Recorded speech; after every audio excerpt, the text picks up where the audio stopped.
All right, party people. This your man Griff. Ooh-wee. Out here getting these house inspections done. I had 7 to do today. I was blessed to be able to get that many. I hadn't had any in a couple of days and stuff. So I was blessed to get that much and stuff. I only got 2 appointments. Had a reverse mortgage application I did early this morning. And then I got a closing to do later this evening. Haven't even prepped the documents for that because they just got me the documents a couple hours ago and just didn't have time to sit down and prep them. So I'm going in sort of blind with that. But I'm going to try to knock out these last 3 house inspections and stuff before 6 o'clock. I think it's 6 o'clock I got to meet with them. Yep, 6 o'clock. So try to get them done actually quicker so I can go pick up the wife, take her home, and then I got the 6 p.m. closing, the 6 p.m. 60-day challenge midweek follow-up that I do with my mentorship group from the 60-day challenge, and then I got 2 one-on-one trainings tonight at 9:30 and 10. So pretty busy last part of the day, evening and stuff. And and then one of my appointments for tomorrow at 11 a.m., that just got moved to next Wednesday because they're having a problem with the appraiser. So that went from 4 closings tomorrow down to 3, plus one that I had got canceled or got moved up and I couldn't do it. And the crazy part is the time that it got moved up to is the time that I just lost an appointment. So I could have did it, but I was booked already, so now I'm not booked, but it's okay. It's okay. So I did pick up another order in place. So orders come and orders go. You just got to be, fluid and flexible to work with the flow of the industry, and that's how you become really, really good, and it can lead to you being great. Here's one of the other issues that. And I would say notaries, just specific to notaries, but you could also just say in general entrepreneurs. The problem they have and reason why they're having a hard time being successful in this business or any business is that they're not willing to go through the process. And every business has a process. Every relationship has a process. Every endeavor has a process that you have to go through. Now, there are times where the process may be restrictive of your greatness or of you being a good business owner, a good, football player, basketball player, what have you. But there's always a process that most of us need to follow in order to be properly established in that environment, that organization. Once you understand the process, then you can expand it to what you want. The problem is that a lot of people don't want to go through the process when it comes to entrepreneurship. What they want to do is come in and be at the top. They want to just come in and get the money. And I'm like, instead of worrying about the money, worry about the end product of having a good end product. Okay. Yes, being a business owner is about you providing a good or service for some type of monetary exchange, from some kind of monetary compensation. My son, when he be driving, he be putting the chair too far back. I be sitting there like I'm low riding and stuff. So what I had to learn to focus on, and this is what any business is, the end product that I'm providing to that customer. It hasn't always been the greatest. It hasn't always been on time. I've had to sometimes go back, but I always focus on getting the product done versus just making sure I made the money. Because what I've learned is that the money will come when you put out a good product. It's that simple. Have I had to give money back? Yes. Have I had dissatisfied customers? Yes. But it makes me better because I keep working toward improving my end product. Many of you aren't improving your end product. You're just trying to improve how much money you can make, but the product that you're giving is not one that is good. That's where the issue comes in at. You're more concerned about the money rather than the end product. But as you get good at delivering a good product, then the money will come, and you'll be able to be a little bit more selective on what products or what customers you service. There's a time in almost every business where you serve customers that you wouldn't want to deal with 3 months from now, 8 years from now, 20 years from now. There's some customers that it's like, okay, I'm gonna just have to deal with them. You know, I'm just gonna have. Hold on. Oh, okay.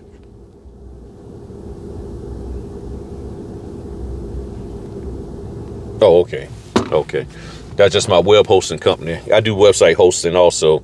They would just let me know they were just doing some updates on it for my clients. Okay, cool. So that's the thing. So if you focus on the end product, you'll get to the point to where you can be more selective, because everybody starts off with clients and situations that 10 years from now, I don't ever want to see that type of client again. But it grows you and it makes you a better entrepreneur, because now you've gone through some things and you've learned. Many investors, people always looking for people to invest in their company. A lot of investors want to know how you handle adversity. But when you present yourself as, I've never had a problem, I've never done a notarization incorrect, I never had anybody come back and say you made a mistake. Okay, well, what happens if you do? Well, I'm never going to make a mistake. But it could happen. So what's your plan? I don't plan for that. Got it. Because if something does come up, if something does happen, and you're not even thinking in that realm, that's a concern for a lot of investors. So I always have contingency plans on what happens if I cannot get something done. I have contingency plans in case I have something that needs to be done and it doesn't need to be notarized, but for some reason I can't get to the customer. I have notary friends that I know I can call on and ask them, hey, can you take this document over after I get approval from the signing company? So I say, hey, Mr. and Miss Signing Company, my schedule is this. I can't get to them since the document doesn't need to be notarized. Can we just send that document over to them? Matter of fact, since they have a copy of the documents, this is why you make those copies. Since the signer has a copy, can my friend or my other notary buddy, so-and-so, go over there?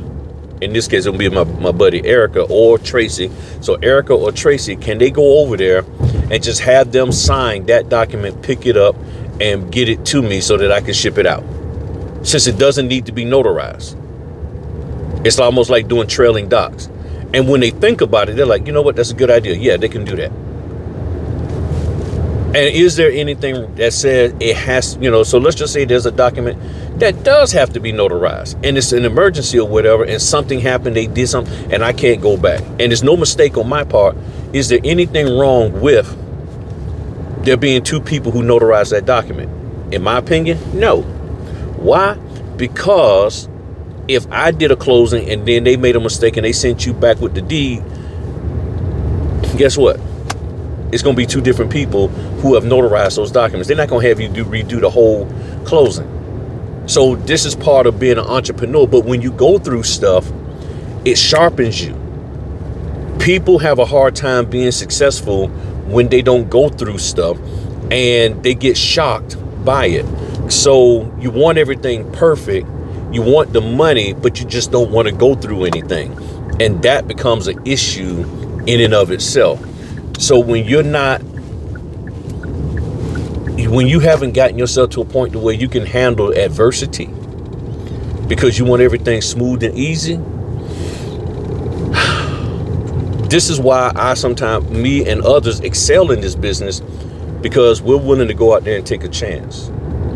We're not just looking at the money, but we're looking at providing the best end product.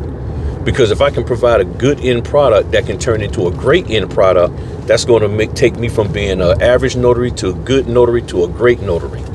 And really, it's more so from an average business owner to a good business owner to a great business owner. That's what it's going to do for me. by being able to do that. So people struggle with this business because they're only concerned about the dollars. They're not concerned about producing something of value.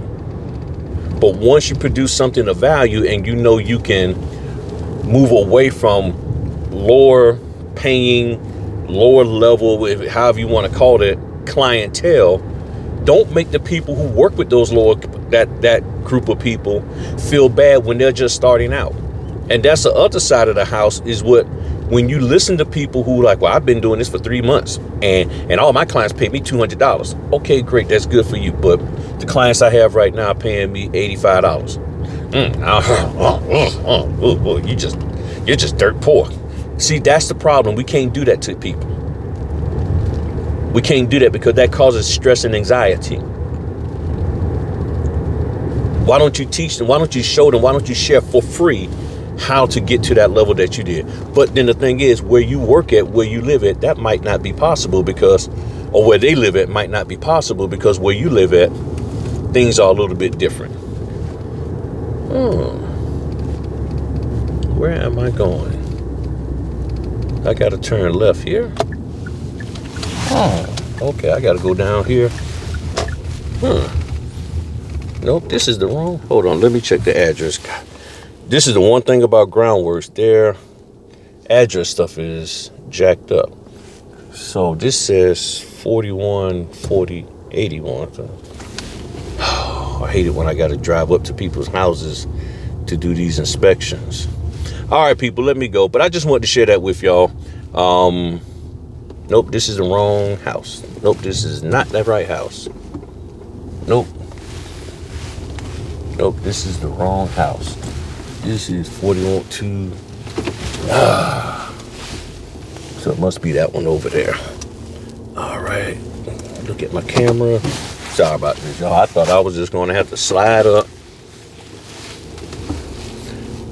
take some quick pictures, and I'll be out. And the GPS took me to the wrong address altogether because Groundworks works off of the latitude and longitude rather than the street address. So it'll take you sometimes to the wrong address. Here it is. Yep, I was one house over. All right, party people, let me go. Oh, boy, Groundworks really got to get the GPS straight. All right, talk to y'all later. Peace.